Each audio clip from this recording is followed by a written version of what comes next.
Selection India academy के official YouTube channel पर दोस्तों आपका बहुत बहुत स्वागत है, अभिनंदन है। और मैं गोविंद आपके समक्ष हाजिर होता हूँ इतिहास के कुछ मुद्दों के साथ जो हमारे लिए और हमारे आसपास के लिए जानना बेहद ज़रूरी है।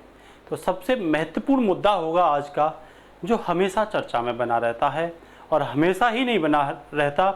हाल ही में जब हमारे प्रधानमंत्री नरेंद्र मोदी संयुक्त राष्ट्र संघ की जो संयुक्त राष्ट्र नेशनल असेंबली है, जनरल असेंबली है, उसके सम्मेलन में 76वें सम्मेलन में जब गए थे तो वहाँ पर भी जम्मू एंड कश्मीर के बारे में, या जम्मू एंड कश्मीर का एक क्षेत्र है जिसे हम पीओके बोलते हैं, पाक ऑक्युपाइड कश्मीर के बारे में उन्होंने चर्चा की थी। तो पहले हम जानते हैं जम्मू एंड कश्मीर के इतिहास के बारे में, देखते हैं क्या रहा जम्मू एंड कश्मीर का इतिहास। उसके साथ हम बात करेंगे पीओके के बारे में, लेकिन आज की जो हमारी क्लास होगी वो जम्मू एंड कश्मीर के बारे में होगी। तो इसमें जो हमारा मुद्दा है वो है पीओके। कौन सा है? पीओके। और पीओके के साथ जम्मू एंड कश्मीर का इतिहास। तो पहला जो हम डिस्कस करेंगे आपके लिए जम्मू एंड कश्मीर के इतिहास के बारे में। तो सबसे पहले हम इसकी लोकेशन जान लेते हैं अपने इंडिया में। हम अपने इंडिया में जब इसकी लोकेशन जानते हैं दोस्तों, तो देखो ये आप देख रहे होंगे इंडिया का मैप। इस इंडिया के मैप में ये जो आपको लोकेशन दिखाई दे रही है, देखो ये वाली, ये है जम्मू एंड कश्मीर। क्या है ये? जम्मू एंड कश्मीर, ठीक है ना। जम्मू एंड कश्मीर के बारे में जब हम प्राचीन इतिहास में जाते हैं, प्राचीन काल में जाते हैं, तो हमें ये जानकारी मिलती है कि जम्मू एंड कश्मीर कब स्थापना हुई थी इसकी, किसके बारे में स्थापना हुई थी, वो हम आपके लिए क्या करेंगे, डिस्कस करेंगे। लेकिन उससे पहले वर्तमान में हम ये देख लेते हैं कि 5 अगस्त वर्ष 2019 को भारत सरकार ने जम्मू एंड कश्मीर पर एक बिल पास किया था, जिसमें जम्मू एंड कश्मीर को जो विशेष अधिकार मिले हुए थे आर्टिकल 370 और संविधान के आर्टिकल 35A, इनको क्या कर दिया, ख़त्म करके जम्मू एंड कश्मीर को भारत का पूर्णतः राज्य बनाया। और उसमें 2 राज्य बनाए, मतलब 2 केंद्र शासित प्रदेश बनाए, एक तो जम्मू एंड कश्मीर और दूसरा लद्दाख, ठीक है ना। तो इससे पहले 2019 से पहले भारत के 29 तो पूर्ण राज्य थे, ठीक है ना। लेकिन वर्तमान में जम्मू एंड कश्मीर से केंद्र शासित प्रदेश बना दिए हैं। तो आज कितने पूर्ण राज्य हैं? 28 पूर्ण राज्य हैं और 8 केंद्र शासित प्रदेश हैं, ठीक है ना। पहले 29 पूर्ण राज्य थे। इससे पहले जब 2 जून 2014 को तेलंगाना बना था, उस समय 29 पूर्ण राज्य थे और 7 केंद्र शासित प्रदेश थे। तो 36 तब भी थे, 36 आज भी हैं, लेकिन आज राज्यों की संख्या कम है और केंद्र शासित प्रदेशों की संख्या बढ़ गई है, ठीक है ना। तो इसके साथ ही हम जो डिस्कशन करेंगे, तो हमने अपने इंडिया में देखा कि हमारा जो इंडिया का सबसे उत्तरी भाग है वो जम्मू एंड कश्मीर है, ठीक है ना।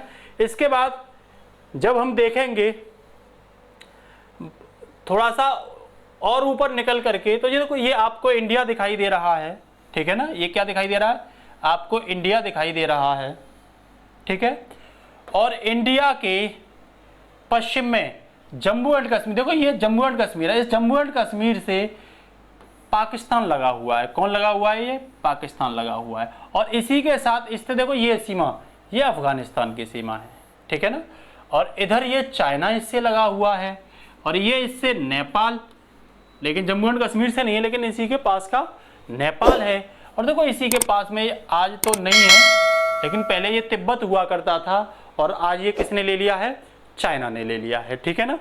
तो अब इसके ऊपर और भी सेंट्रल एशिया के देश हैं, ठीक है ना। तो ये भी जानेंगे हम कि वर्ल्ड परिप्रेक्ष्य में जब हम देखते हैं तो जम्मू एंड कश्मीर के पश्चिम में पाकिस्तान पड़ता है, पूर्व में चाइना पड़ता है, ठीक है ना, और उत्तर में अफगानिस्तान और सेंट्रल एशिया के कुछ देश पड़ते हैं। तो पहले हम जम्मू एंड कश्मीर के इतिहास के बारे में जब जानकारी इकट्ठा करते हैं, तो हमें जानकारी ये मिलती है कि जम्मू एंड कश्मीर जो था, एक ऋषि थे जिनका नाम था कश्यप ऋषि। क्या नाम था? कश्यप ऋषि। देखो ये आप पढ़ रहे होंगे। इन कश्यप ऋषि के नाम पर एक तो कश्यप सागर पड़ा था, कश्यप सागर पड़ा था, ठीक है ना। और एक जिसे हम कैस्पियन सागर बोलते हैं, वो कैस्पियन सागर भी इन्हीं के नाम पर पड़ा था, ठीक है ना, जो कहाँ है, सेंट्रल एशिया में है, ठीक है ना। और इन्हीं कश्यप के नाम पर ऐसा माना जाता है कश्मीर का भी क्या नाम रखा गया था। और कश्मीर के प्रथम जो शासक माने जाते हैं वो कौन माने जाते हैं, कश्यप माने जाते हैं। ये चीज आप अपने दिमाग में बैठा लो। कश्यप के समय कश्मीर में मानव सभ्यता का विकास हो चुका था, मानव पैर पसार चुका था यहाँ पर, ठीक है ना। लेकिन जब इन हाल में हमने क्यों इसकी चर्चा की कि हाल में कश्मीर के ही एक जगह है, देखो एक जगह है अखनूर। कौन सी जगह है, याद रखना, आपके एग्जाम में इंपोर्टेंट हो सकती है, अखनूर। इस अखनूर से कई हड़प्पा कालीन अवशेष मिले हैं। जब खुदाई की है जियोलॉजिस्ट ने तो कई यहाँ से हड़प्पा कालीन क्या मिले हैं, अवशेष मिले हैं। कुछ तो हड़प्पा कालीन अवशेष थे, मौर्य कालीन के बारे में जानकारी मिली है, कुछ कुषाणों के बारे में जानकारी मिली है, और कुछ गुप्तकालीन शासकों के बारे में क्या मिली है, जानकारी मिली है। तो यह लिखा गया है कि इनकी कलाकृतियों से जम्मू एंड कश्मीर के प्राचीन इतिहास की कुछ क्या मिलती है, हमें जानकारी मिलती है। और इनमें स्पष्ट बोला गया है कि कश्यप के समय पर मानवता जम्मू एंड कश्मीर पर क्या कर चुकी थी, पैर पसार चुकी थी। इसके साथ साथ यदि हम और इतिहास में देखते हैं जम्मू एंड कश्मीर के बारे में, तो ये दो किताबें हैं, दो बुक हैं दोस्तों। एक है जिसका नाम हर कोई जानता है, एग्जाम में राज तरंगिणी बोलते हैं, जिसे कल्हड़ ने लिखा था। किसने लिखा था, कल्हड़ ने लिखा था, ठीक है ना। और एक है नीलमत पुराण, ठीक है ना। तो इन दोनों किताबों में भी कुछ न कुछ कश्मीर के बारे में जानकारी मिलती है, कुछ ही नहीं मिलती। जब मैं नीलमत पुराण की बात करता हूं तो यहाँ यह माना जाता है कि जम्मू एंड कश्मीर वाले क्षेत्र पर सबसे पहले एक बड़ी झील थी। क्या थी, एक बड़ी झील थी, जिसे जियोलॉजिस्ट ने स्पष्ट किया है कि इस झील के धंस जाने के कारण, इस झील में पहाड़ों के धंस जाने के कारण झील का जो पानी था वो क्या हो गया, उससे बाहर हो गया और एक घाटी का विकास हुआ। जिस तरह से आप देख भी रहे होंगे, एक घाटी का विकास हुआ जिसे कश्मीर घाटी बोला गया, और यहाँ पर धीरे धीरे आकर के लोग रहने लगे, ठीक है ना।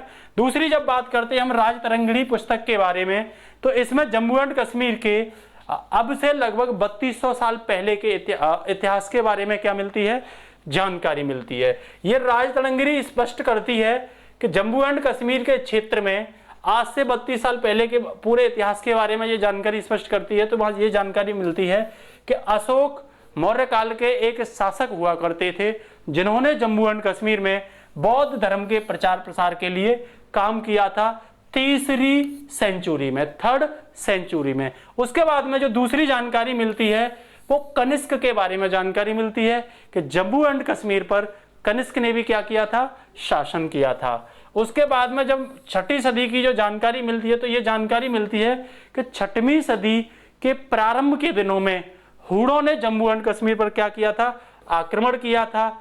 और ये बोल रहे हैं कि 530 ईस्वी में विश्व में जो कश्मीर घाटी थी वो एक स्वतंत्र राज्य के रूप में क्या हुई थी, विकसित हुई थी, ठीक है ना। तो उसके बाद में बोल रहे हैं कि यहाँ पर उज्जैन के जो साम्राज्य के राजा थे उनका भी अधिकार रहा था, और उज्जैन वो क्षेत्र है जो कभी एमपी में पड़ता है आज, जो कभी अखंड भारत की राजधानी हुआ करता था।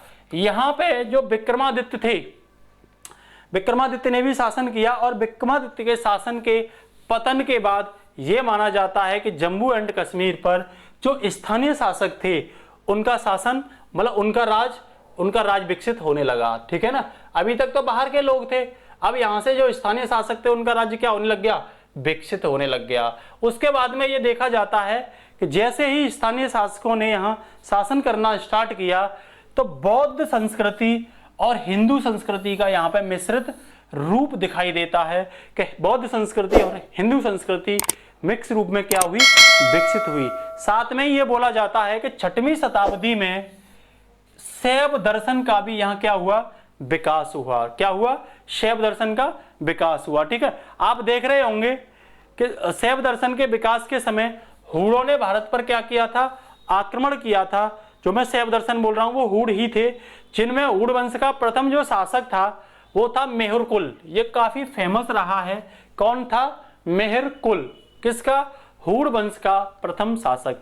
इसके बाद में जो शासक आए वो गौनांदा सेकंड आए और कराकोटा ने शासन किया किस पे? कश्मीर पर। उसके बाद में नागवंश विकसित हुआ और नागवंश के उस समय के सबसे फेमस और प्रसिद्ध हिंदू राजा जिनका नाम था ललितादित्य, जिन्होंने 697 से लेकर के 738 ईस्वी तक भारत पर क्या किया? शासन किया। देखो आप ये मेहरकुल देख रहे होंगे, ये मेहरकुल है, ठीक है ना, हुड़ वंश का प्रथम शासक।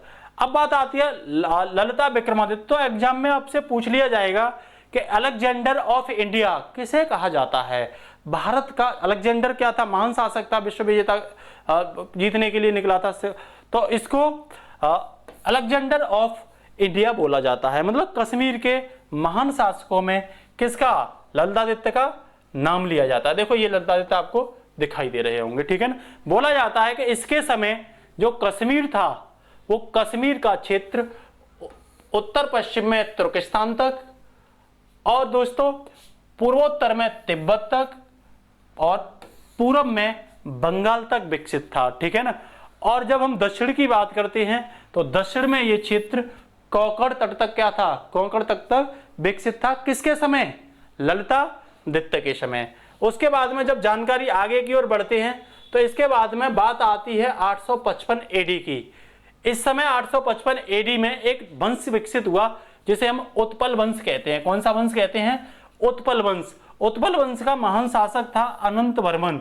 अनंत वर्मन ने लगभग भारत में 28 वर्ष 28 साल क्या किया? शासन किया। और बोला जाता है कि अनंत वर्मन के समय कश्मीर का जो शासन था काफी सुख समृद्ध समय माना जाता है। किसके समय को? अनंत वर्मन के समय को। क्यों माना जाता है? कि इसके समय बड़े पैमाने पर मंदिरों का विकास हुआ। और दोस्तों केवल मंदिरों का ही विकास नहीं हुआ, हिंदू संस्कृति वहां पे बड़े पैमाने पर फली फूली। कहां? कश्मीर में, ठीक है ना। और इसके साथ साथ यहाँ एक नई परंपरा विकसित हुई, साहित्यकार और आचार्य परंपरा। और इसी समय से धीरे धीरे जब हम कुछ साहित्यकार और आचार्यों की बात करते हैं तो हमें जानकारी मिलती है कि 7वीं शताब्दी में कश्मीर में भीमभट्ट, दामोदर गुप्त और क्षीर स्वामी, ये जो नाम होगा वो क्षीर स्वामी होगा, ठीक है ना। क्षीर स्वामी जैसे लोगों का क्या हुआ? विकास हुआ, ठीक है ना। ये क्षीर स्वामी जो होंगे ये 8वीं सेंचुरी के होंगे, ठीक है ना। तो 7वीं सेंचुरी में भीमभट्ट और दामोदर जैसे लोगों का क्या हुआ? यहाँ लोग साहित्यकार के क्षेत्र में आगे की ओर बढ़े। जब मैं 8वीं शताब्दी की बात करता हूं तो यहाँ पर क्षीर स्वामी, रत्नाकर और बल्लभ देव के बारे में क्या मिलती है?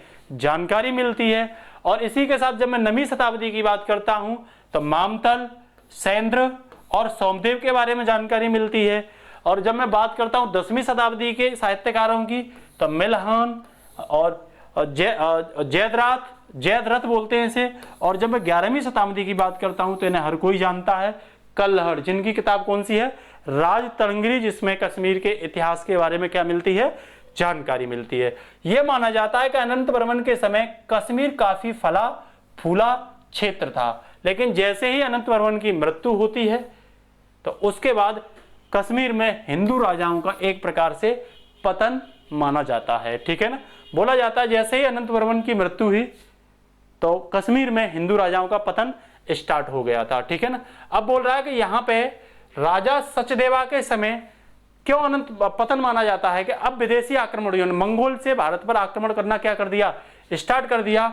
और राजा अनंत वर्मन के बाद राजा सहदेवा थे, इनके समय एक मंगोल आक्रमणकारी आया था, काफी खूंखार आक्रमणकारी था, ठीक है ना। और उसने भारत पर आकर के क्या किया? आक्रमण किया। और कश्मीर पर भी साथ में क्या किया? आक्रमण किया, जिसका नाम था दुलचा। क्या नाम था? दुलचा। इसे याद रखना, दुलचा। इसने क्या किया? भारत में आकर के कश्मीर में आकर के हजारों गांवों को नष्ट किया और गांव के साथ साथ स्त्रियों की बेइज्जती की और साथ ही साथ धन को भी लूटा। बोला गांव को लूटा, नष्ट किया उनको, ठीक है ना। साथ ही साथ इसने जो धर्म परिवर्तन कराया, बड़े पैमाने पर हिंदुओं को मुस्लिम धर्म में क्या किया? जबरदस्ती इसने भयंकर नरसंहार किया। देखो आप ये देख रहे होंगे, इसने भयंकर नरसंहार किया और बहुत सारे हिंदू लड़कियों को क्या बनाया? मुस्लिम धर्म, जबरदस्ती मुस्लिम धर्म परिवर्तित करवाया। बोल सकते हो कि बड़े पैमाने पर इसने अत्याचार हिंदुओं पर किया, ठीक है ना। अब बोलते हैं अब इसके बाद क्या हुआ? इसी दुलूचा का लाभ उठाकर, क्योंकि स्थिति यहां बहुत असमंजस बन रही है, तो एक तिब्बत का बौद्ध आएगा जिसका नाम था रिनचान, ठीक है ना, ये तिब्बत से आएगा क्योंकि इस समय कश्मीर में अस्थिरता थी दुलचा को लेकर के, लोग असंतुष्ट से इसे लेकर के, ठीक है ना। तो यहीं पे एक व्यक्ति आएगा रिनचान, ठीक है ना, वो क्या करेगा, यहीं के स्थानीय शासक रामचंद्र का एक बेटा था जिसका नाम था कोटा रानी, उसके सहयोग से कश्मीर की गद्दी को क्या करेगा, कब्जा लेगा। और यह माना जाता है भारत का पहला मुस्लिम शासक, और कश्मीर का मुस्लिम शासक की बात आती है तो उसका नाम क्या होगा, रिनचान। कहाँ का था, तिब्बत का था। वैसे किस धर्म का था, बौद्ध धर्म का था, लेकिन इसने लालच में आकर के कौन सा धर्म स्वीकार किया, तो इसने स्वीकार किया दोस्तों, इसने स्वीकार किया मुस्लिम धर्म, ठीक है ना। अब इसके बाद जब हम जानकारी देखते हैं तो इसको हटा देगा शाहमीर। कौन हटाएगा, शाहमीर। और शाहमीर का ही एक बेटा था हमादान, ये हमादान शासन करेगा। और ये माना जाता है कि शाहमीर के समय तो जम्मू एंड कश्मीर में सहिष्णुता वाला शासन था, ठीक है ना, सहिष्णुता थी, टॉलरेंस था, ठीक है ना, भाईचारा था। लेकिन जब इसका बेटा आएगा हमादान, इसी के समय से जम्मू एंड कश्मीर में इस्लामीकरण स्टार्ट हो जाएगा, ठीक है ना। और इस हमादान का बेटा जो मीर हमदानी था, इसके समय तो बड़े पैमाने पर हिंदुओं के मंदिरों को क्या किया जाएगा, तोड़ा जाएगा। तो यहीं से इस्लामीकरण और हिंदू धर्म पर आघात पहुंचाई जाएगी और हिंदुओं के मंदिर को बड़े पैमाने पर क्या किया जाएगा, तोड़ा जाएगा। और ये प्रक्रम जो चलेगा, ये जो दौर चलेगा, वो सिकंदर के बेटे के समय तक चलेगा, अली शाह के समय तक चलेगा। अली शाह के बाद ये दौर क्या हो जाएगा, इनकी शक्ति को कमजोर कर दिया जाएगा, क्योंकि भारत पर उस पर कश्मीर पर जो आक्रमण किया है वो ईरानियों ने भी किया है, ठीक है ना, जिसमें सिकंदर का नाम पहले आता है। उस भारत पर हुड़ों ने भी आक्रमण किया है, ठीक है ना, भारत पर मंगोलों ने भी आक्रमण किया है, ठीक है ना। तो इसी तरीके से डोगरा शासकों ने भी शासन किया है, सिख शासकों ने भी शासन किया है। तो ये प्रक्रम चलता रहेगा।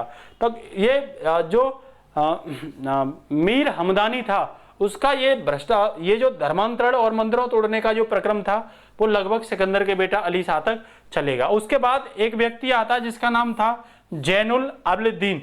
जैनुल आबिदीन जो था, उसने भारत पर 1420 से लेकर के 1470 तक उसने भारत के जम्मू एंड कश्मीर की जो गद्दी थी वो कब्जाई थी, ठीक है ना। इसके बाद क्या होगा कि इसका ही एक शासक होगा याकूब खान, ठीक है ना, याकूब खान। तो यहाँ क्या होगा कि 16 अक्टूबर 1586 में मुगल शासक का एक सेनापति था जिसका नाम था कासिम खां। वो कासिम खां याकूब खां को क्या कर देगा, हरा देगा। क्या कर देगा, हरा देगा। और हरा करके अब कश्मीर पर किसका शासन हो जाएगा, मुगलों का शासन हो जाएगा। और ये शासन लगभग 361 वर्ष तक कश्मीर पर किसका शासन चलेगा, मुगलों का। तो ये माना जाता है मुगलों में भी जैसे औरंगजेब जैसे राजाओं ने, कट्टरपंथी मुसलमानों ने बड़े पैमाने पर हिंदुओं को तो परेशान किया ही किया, साथ में जो सिया मुसलमान थे कश्मीर में, उनको भी बड़े पैमाने पर शोषित किया। और ये माने जाते हैं कि औरंगजेब के समय, जो मुगल शासक था औरंगजेब, ठीक है ना, उसके समय जम्मू एंड कश्मीर में हजारों लोगों की इसी तरीके से क्या हुई, हत्या हुई, ठीक है ना। अब क्या होगा, मुगलों का जब पतन होगा, औरंगजेब जब एक्सपायर हो जाएगा, ठीक है ना, तो इसी समय अफगान सरदार एक आएगा जिसका नाम था मोहम्मद शाह अब्दाली। तो मुगलों के पतन के बाद 1752 या 1753 के करीब में अफगान के नेतृत्व में मोहम्मद शाह जो अब्दाली था, उसके नेतृत्व में घाटी पर क्या होगा, आक्रमण किया जाएगा। और ये अफगान भी लगभग 65 साल तक क्या करेंगे, कश्मीर घाटी पर शासन करेंगे। और इस दौरान बड़े पैमाने पर वो कश्मीर वासियों की स्त्री और उनके धन का जबरदस्ती क्या करेंगे, शोषण करेंगे, ठीक है ना। तो ये आप देख रहे होंगे, ये है मोहम्मद शाह अब्दाली, ठीक है ना। उसके बाद क्या होगा कि अब जब ये अफगानों की शोषण की हद बहुत ज्यादा हो जाएगी, तो एक कश्मीरी पंडित होगा, और वो कश्मीरी पंडित जिसका नाम था बीरबल धर। देखो ये आप देख रहे होंगे, इसका नाम है बीरबल धर, ये कश्मीरी पंडित है। ये राजा रणजीत सिंह के पास जाएगा मदद मांगने के लिए, ठीक है ना। जब ये राजा रणजीत सिंह के पास मदद मांगने, और राजा रणजीत सिंह आप देख ही रहे होंगे, इनके पास मदद मांगने के लिए जाएगा, तो ये राजा रणजीत सिंह नहीं है, खड़क सिंह है, ठीक है ना। तो राजा रणजीत सिंह के पास जब मदद मांगने के लिए जाएगा, तो रणजीत सिंह क्या करेंगे, अपने सेनापति खड़क सिंह के नेतृत्व में, और एक व्यक्ति और होंगे जिनका नाम था हरि सिंह नावला, उनके साथ 30,000 की, कितने की, 30,000 की फौज कहां पर भेज देंगे, कश्मीर में भेज देंगे। तब वहां क्या होगा कि अफगान का जो शासक था जिसका नाम था आजिम खां, वो वहां से डर की वजह से भाग जाएगा और कश्मीर को जब्बार खां के नेतृत्व में क्या कर जाएगा, छोड़ जाएगा। और वो कहां भाग जाएगा, काबुल भाग जाएगा, ठीक है ना। अब बात आती है रणजीत सिंह का क्या रोल है। तो दोस्तों जम्मू एंड कश्मीर पर जैसे ही पंजाब की जब हम बात करते हैं सिखों की, रणजीत सिंह सिख थे, ठीक है ना। तो सिखों की जब हम बात करते हैं तो गुरु गोविंद सिंह जो सिखों के 10वें गुरु थे, उनकी मृत्यु के बाद ये माना जाएगा कि जो सिख धर्म था थोड़ा सा बिखर गया था, ठीक है ना। लेकिन कुछ समय बाद खालसा पंथ के लोगों ने और सिख सरदारों ने सिख धर्म के जो लोग थे उनको इकट्ठा किया और लगभग 1773 तक इतने मजबूत हो गए कि यहाँ जो सिख थे, ठीक है ना, 1773 तक पंजाब में सिख क्या हो गए, लगभग विकसित हो गए। इनका क्षेत्र लगभग मुल्तान, उत्तर में मुल्तान और पश्चिम की बात करेंगे तो अटक, दक्षिण में पंजाब और पश्चिम पूर्व में सहारनपुर तक ये क्या कर लेंगे, अपना शासन इकट्ठा कर लेंगे, ठीक है ना। लेकिन इनको दिक्कत क्या होगी, क्षेत्र तो मैदानी क्षेत्र विकसित कर लेंगे ये इस क्षेत्र में, ठीक है ना। मुल्तान, अटक, पंजाब और सहारनपुर के बीच का क्षेत्र इन्हीं का हो जाएगा। लेकिन इनके बीच शासनिक जो इकाइयां थी उसका अभाव होगा। क्यों कि सिख जो थे उस समय 12 मिसलों में बटे हुए थे, ठीक है ना। जिनमें से मिसल मतलब जैसे आहूवालिया मिसल, सुकर चकिया मिसल, इस तरह की मिसलें थी 12, उसमें सिख बटे हुए थे। तो शासन एडमिनिस्ट्रेशन के लिए इनमें अभाव देखा गया था। लेकिन सुकर चकिया मिसल के मुखिया थे रणजीत सिंह, उन्होंने अपनी चालाकी और चतुराई से सभी 12 मिसलों को क्या कर लिया था, इकट्ठा कर लिया था। और इकट्ठा करने के बाद जब सिखों के जो साम्राज्य था उसे काफी ज्यादा क्या कर लिया, विकसित कर लिया। तब आकर के एक अफगान सरदार होगा जिसका नाम था जमान शाह। क्या नाम था, जमान शाह। तो ये 1789 में जब रणजीत सिंह की शक्ति को मजबूत देखेगा, क्योंकि ये जो अफगान थे ये भी चाहते थे कि भारत में थोड़ा अन्य के साथ सामंजस्य किया जाए। तो 1799 में ये रणजीत सिंह को लाहौर का प्रांतीय शासक बना देगा। और इसी दौरान रणजीत सिंह क्या करेंगे, 1805 में अमृतसर और लाहौर को, किसे, अमृतसर और लाहौर को क्या कर देंगे, अमृतसर और लाहौर पे भी अपना अधिकार कर लेंगे, ठीक है ना। अमृतसर 1805 में अमृतसर और लाहौर पे भी क्या कर लेंगे, अधिकार कर लेंगे। यही एक समय एक बात और होगी कि 1814 में यही अफगान सरदार अपनी स्थिति को मजबूत रखने के लिए इन रणजीत सिंह को यहाँ पे क्या देगा, कोहिनूर हीरा देगा। क्या देगा, ध्यान रखना, कोहिनूर हीरा। ये कोहिनूर हीरा जो है रुद्र प्रताप देव से कौन ले गए थे, अफगानी ले गए थे, ध्यान रखना, ठीक है ना। तो इसके बाद में जब हम आगे इसकी जानकारी इकट्ठा करते हैं तो यहाँ क्या जानकारी मिलती है कि 15 जून 1819 को रणजीत सिंह क्या करेंगे, कश्मीर में अपने शासन की स्थापना करेंगे। ये तारीख आप याद रखोगे, 15 जून 1819 को कौन, रणजीत सिंह किसकी स्थापना करेंगे, कश्मीर की स्थापना करेंगे, ठीक है ना। और जम्मू को किस में मिला लेंगे, जम्मू को पंजाब में मिला लेंगे। और बाद में क्या होगा, ये कुछ कारण की वजह से इसको जम्मू को गुलाब सिंह जो थे, डोगरा वंश के शासक थे, गुलाब सिंह को क्या कर देंगे, सौंप देंगे, ठीक है ना। लेकिन दिक्कत जब आएगी जब 1839 में रणजीत सिंह की मृत्यु हो जाएगी। रणजीत सिंह सिखों में काफी मजबूत रहे हैं। तो 1839 में जब रणजीत सिंह मर जाएंगे उसके बाद सिखों में फूट पड़ जाएगी और सिख एक नहीं रह पाएंगे और काफी कमजोर और अयोग्य शासक सिखों में आएंगे। और यहीं पर धीरे से अंग्रेज भी अब यहाँ दो अवसर उठेंगे। इन्हें देखो, ये आप देख रहे होंगे, ये रणजीत सिंह हैं, कौन है, रणजीत सिंह हैं। और ये जो आप देख रहे हैं ये हैं गुलाब सिंह, कौन है, गुलाब सिंह है, ठीक है ना। तो अब हम यहाँ क्या देखेंगे, ये हरि सिंह है, गुलाब सिंह नहीं, हरि सिंह, ठीक है, राजा हरि सिंह। यहाँ रणजीत सिंह के मरने के बाद दो अवसर निकलेंगे। एक अवसर तो ये निकलेगा कि जो गुलाब सिंह था उसे जम्मू जो दे रखा था वो जम्मू एंड कश्मीर को स्वतंत्र राज्य के रूप में घोषित करने का पूरा प्लान कर रहा था। दूसरा, जो अंग्रेजों को अफगान सीमा पर परेशानी थी, असुरक्षा थी, अब वो क्या करेंगे, कश्मीर में और पंजाब में अपना अधिकार स्थापित तो करके क्या करेंगे, जो अफगान सीमा थी उस पर अपनी सुरक्षा को सुनिश्चित करने का प्रयास करेंगे। आपसे पूछा जाएगा पहला डोगरा शासक तो रणजीत सिंह, और अंतिम डोगरा शासक की अगर बात आएगी, पहला डोगरा शासक रणजीत नहीं, गुलाब सिंह, और अंतिम जो पूछा जाएगा डोगरा शासक तो आप नाम दोगे महाराजा हरि सिंह, ठीक है ना। इनके बारे में हम जानकारी करेंगे, ठीक है ना। अब यहाँ क्या होगा कि अंग्रेज जब एंट्री मारेंगे, ठीक है ना, अंग्रेज जब एंट्री मारेंगे तो अंग्रेजों और सिखों के बीच, मैंने कही थी ना कमजोर शासक, रणजीत सिंह के बाद कमजोर शासक आ गए, तो पहला आंग्र सिख युद्ध होगा। और ये कब होगा? 1845 से 1846 के बीच। इस समय राजा दलीप और रानी जिंद के नेतृत्व में क्या कर रहे थे? उनके संरक्षक में शासन कर रहे थे, ठीक है ना। तो यहाँ पर दो संधियां होंगी, एक तो लाहौर की संधि जिसमें जो राजा दलीप हैं, राजा दलीप से अंग्रेज जो है कुछ क्षेत्र ले लेंगे जैसे अमृतसर वगैरह, ठीक है ना, और कई क्षेत्रों को हासिल कर लेंगे। और उसी साल आगे चल करके भैरोवाल की संधि भी होगी। ये संधि होगी कि जब ये दलीप सिंह कमजोर पड़ जाएंगे और लाहौर की संधि कर लेंगे तो जो सिख सरदार थे, लगभग 8-10 सिख सरदार क्या करेंगे? इकट्ठा हो जाएंगे और लाहौर की संधि का क्या करेंगे? विरोध करेंगे। तब उनके बीच कौन सी संधि होगी? भैरोवाल की संधि होगी, ठीक है ना। और वहीं पर क्या होगा? फिर द्वितीय आंग्ल विश्व युद्ध होगा। और इस द्वितीय आंग्ल विश्व युद्ध में 21 अप्रैल 1949 को गुजरात में अंग्रेज क्या करेंगे? बुरी तरीके से सिखों को हरा देंगे। और यहीं पर लॉर्ड डलहौजी क्या करेगा? पंजाब को ब्रिटिश साम्राज्य में मिला लेगा और राजा दलीप को ब्रिटेन में पेंशन पे भेज देगा, ठीक है ना।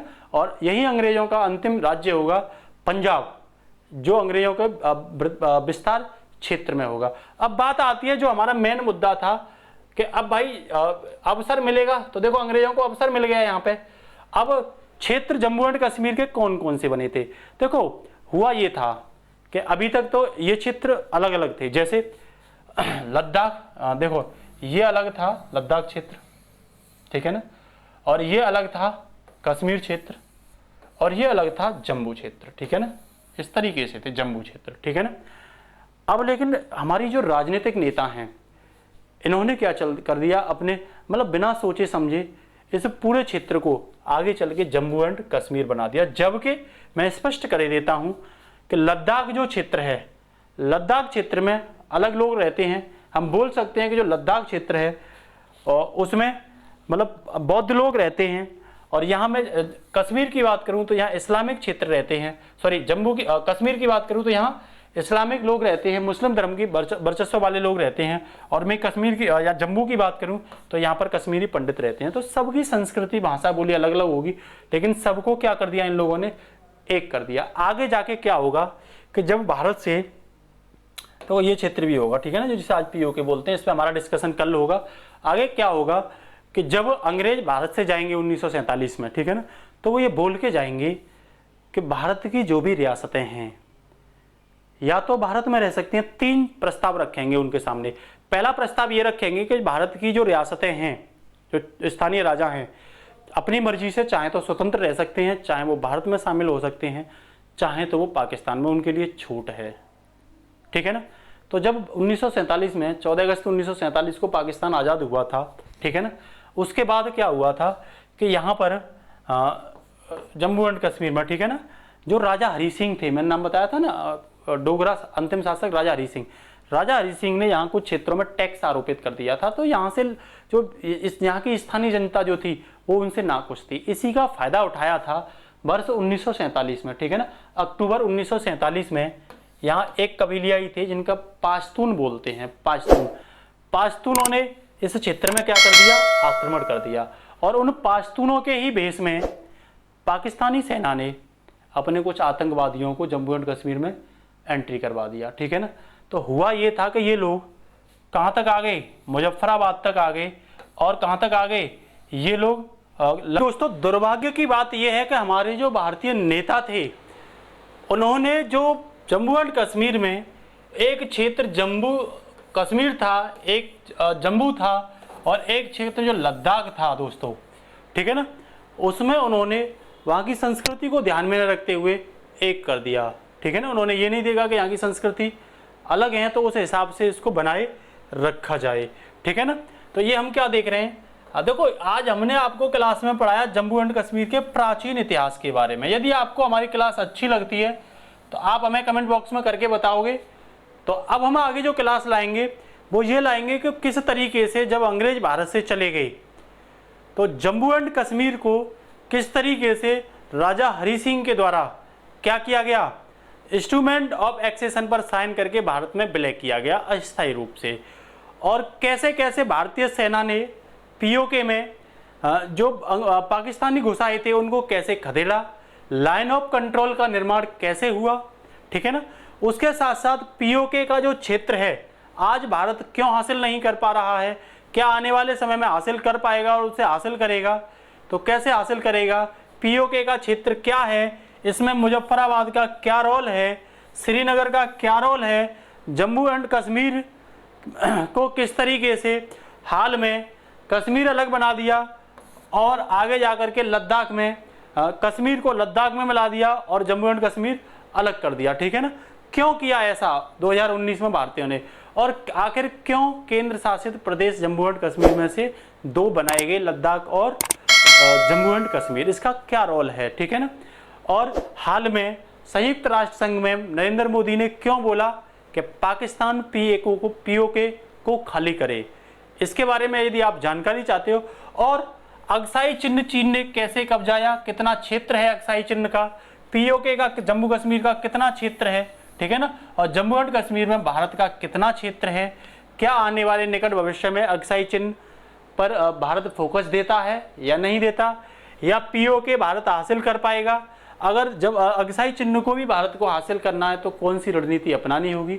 अगर ये सब आप जानकारी चाहते हो तो आप हमें कमेंट बॉक्स में लिख के बताइए, और नेक्स्ट जो क्लास हम स्टार्ट करेंगे वो विशेष पीओके पर ही होगी। तो दोस्तों हमारी इस क्लास को यदि आपको अच्छी लगती है तो ज़्यादा से ज़्यादा शेयर करें, सब्सक्राइब करें, जिससे कि हमारा मनोबल हो और चैनल आगे की ओर मूव करे, और हम आपके लिए ऐसे अच्छे इतिहास के मुद्दे लाते रहेंगे जो आपके एग्जाम से भी और बेसिक नॉलेज के लिए भी बेहद इंपॉर्टेंट होंगे। थैंक यू दोस्तों, फिर मिलते हैं पीओके मुद्दे के साथ नेक्स्ट क्लास में। धन्यवाद दोस्तों।